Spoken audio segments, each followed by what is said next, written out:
The school of टाइकोंडा पक्षर पुरीर दोलमंडप साहि स्थित अमीन जगह क्रीड़ा प्रांगण में बेल्ट प्रशंसा पत्र और पदक वितरण कार्यक्रम अनुष्ठित होता।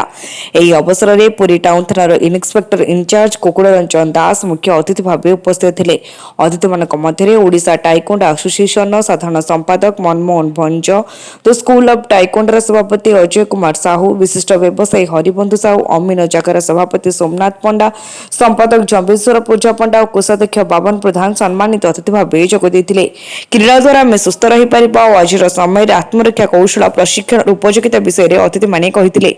द्वितीय डैन ब्लैक बेल्ट प्राप्त देवाशीष साहू और प्रथम डैन ब्लैक बेल्ट प्राप्त अमृता साहू समेत विभिन्न प्रतियोगितार अंशग्रहण कर 55 जन कृति प्रतियोगी को पुरस्कृत कर कार्यक्रम आरंभ में मुख्य कोच तथा संपादक अभिजीत साहू स्वागत भाषण सहित वार्षिक आभिमुख्य देते और शिक्षक विनोद सेनापति मंच परिचालना करते। द स्कूल ऑफ टाइकोंडार अग्रगति और सफलता निमंते समस्त अभिभावक माने प्रभु श्री जगन्नाथ निकट में कामना करछन्ति।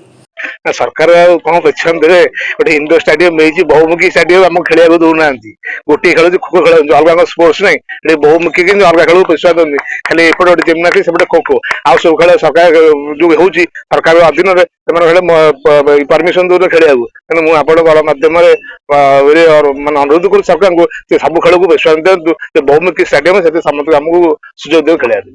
निश्चित रूप जो मैंने कि आज आसी बहुत मान 100 संख्या पिला पेरेंट्स होती जो मैंने केमती फ्यूचर डेवलप हम आउ फ्यूचर जमती डेवलप करेंगे निजक जमती सेल्फ प्रोटेक्शन आत्मरक्षा कौशल जोटा शिखुंट से दुरुपयोग न करी केमती ठीक जगह यूटिलाइज करेंगे से पूरी एक जगह आखड़ार सहर एठी कुश्ती जुडो टाइकोंड यूएससी कराटे भरी शिक्षा पिला निहाती आवश्यक।